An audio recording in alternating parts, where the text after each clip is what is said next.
Newsday continues here on One News Now. I'm Charles Lehan.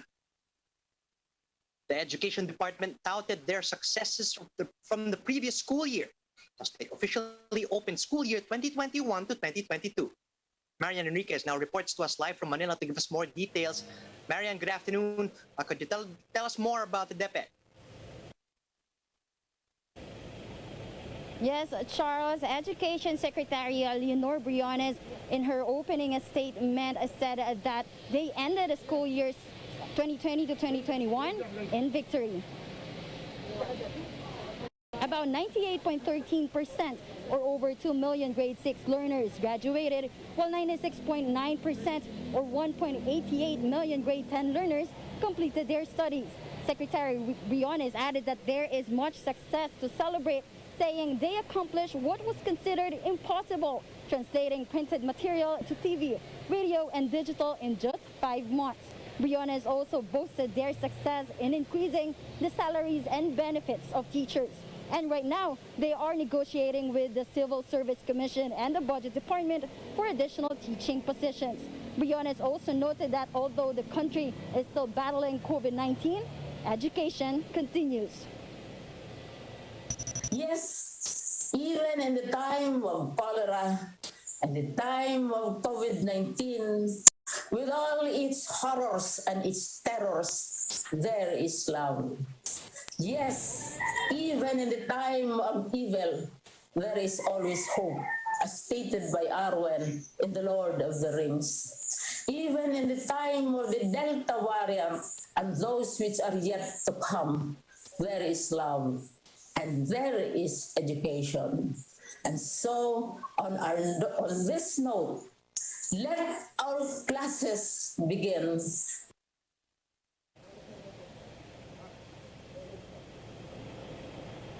Charles, over 24.6 million students have enrolled for a school year 2021 to 2022. But the Department of Education is hoping that they will surpass the number of enrollees from last year's 26. This after the department announced that they will accept late enrollees until September 30, 2021. Charles?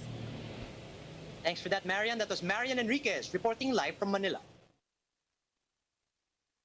Overworked but underpaid and undersupported.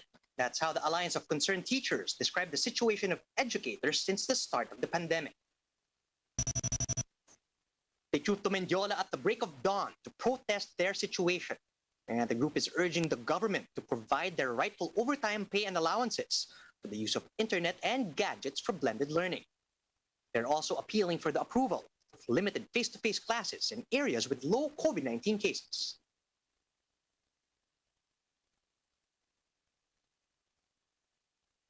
Former presidential advisor and Chinese businessman Michael Yang is unable to attend today's Blue Ribbon Committee hearing due to supposed health issues. According to his lawyer, Yang's blood pressure shot up and was advised by his doctors to stay at home as the Senate proceedings supposedly affected his health. The upper house had earlier filed an arrest warrant against Yang, who was cited in contempt for ignoring subpoenas ordering him to attend the Senate proceedings.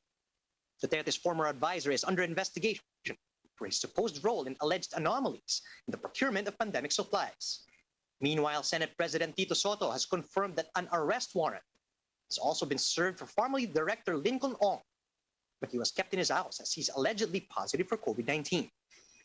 Blue Ribbon Committee Chairman Richard Gordon says the investigation will continue despite President Duterte's threats and harassment of senators and other agencies over the probe. Negotiations on the proposed bakuna bubble continues today, but the government has stressed they're more concerned with reaching their vaccination targets first and purchasing shots that can fight COVID-19 variants. Joining us live from Mandaluyong is Gerard de la Peña to give us the latest on this. Good afternoon, Gerard. What do you have for us? Well, Charles, Presidential Advisor for Entrepreneurship Joey Concepcion has reiterated his call for the national government to allow for more mobility for those who are already fully vaccinated. But while this has yet to be decided upon, the national government said that it is increasing its efforts to increase the number of vaccinated individuals in the country. Speaking at the same virtual town hall meeting, Vaccine Czar Secretary Carlito Galvez said that while the government is aiming for the inoculation of 80 to 90% of the adult population, it is also firming up orders for 50 to 60 million doses of boosters with Pfizer, Moderna, and Sinovac next year, which are reformulated to fight against the newer variants of COVID-19. The government is also considering to start the vaccination of younger population. But the IATF has also spoken with the Philippine Medical Association and was advised to saturate vaccination of adults before it can proceed with the vaccination of those below 18 years old. Galvez said the government is expecting more Pfizer and Sinovac vaccines to come in through the COVAX facility. The government is also expecting more Moderna vaccines to arrive as the supply has already stabilized overseas. The government aims to complete 70% of the population of highly urbanized areas such as Metro Manila, Calabarzon, Cebu, Davao, and Iloilo, among others, by end October. Meanwhile, Resto PH, a group of restaurant owners and operators, also said in the same virtual forum that they should be considered as a disabled industry given the restrictions that currently weigh down on their operations. The group said that the government should give them tax breaks as well as social and business amelioration, which they are not getting at the moment. Galvez said that these things will be considered, and the way forward now is to reconfigure restaurants' ventilation system so that it may be deemed safer for dine-in operations.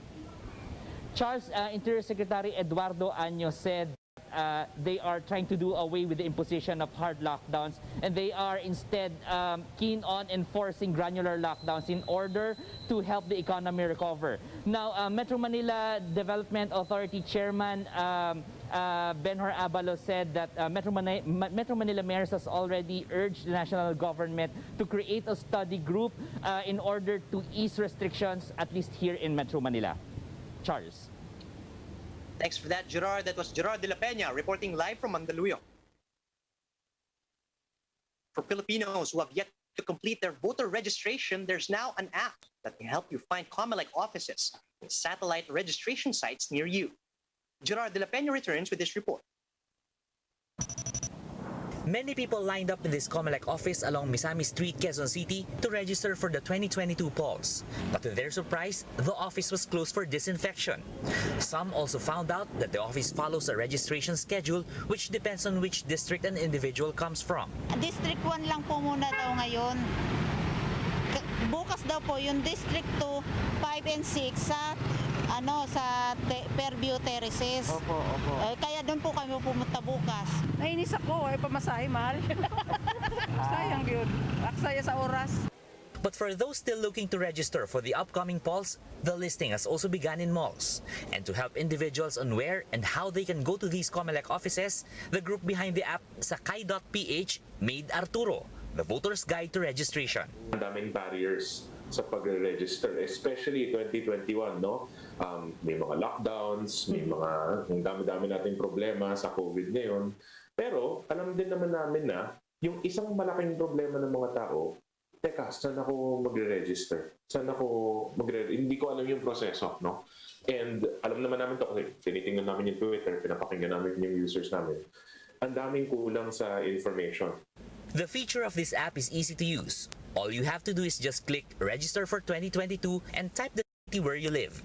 This will show nearby COMELEC offices where you can easily go to. It will also show how to go there and how much the fare will be. The developers admitted that creating this feature was not easy. Effort po siya talaga. We have a dedicated team who are really looking at news every day. Double check namin lahat ng nasa Twitter, nasa Facebook, nasa official government sites. Ano yung nagbago, ano yung hindi pwede daanan, bagong ruta, rutang nagsara, ruta na pwede sa frontliner. Ninote po namin yung lahat. The COMELEC is hoping that the number of voters will reach 61 million before the deadline at the end of the month. For News 5, Gerard de la Peña, We Are One News. Here's a quick look at some of today's headlines.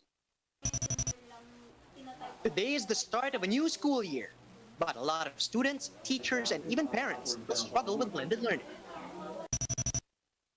The country records another all-time high in new COVID-19 infections of 26,303.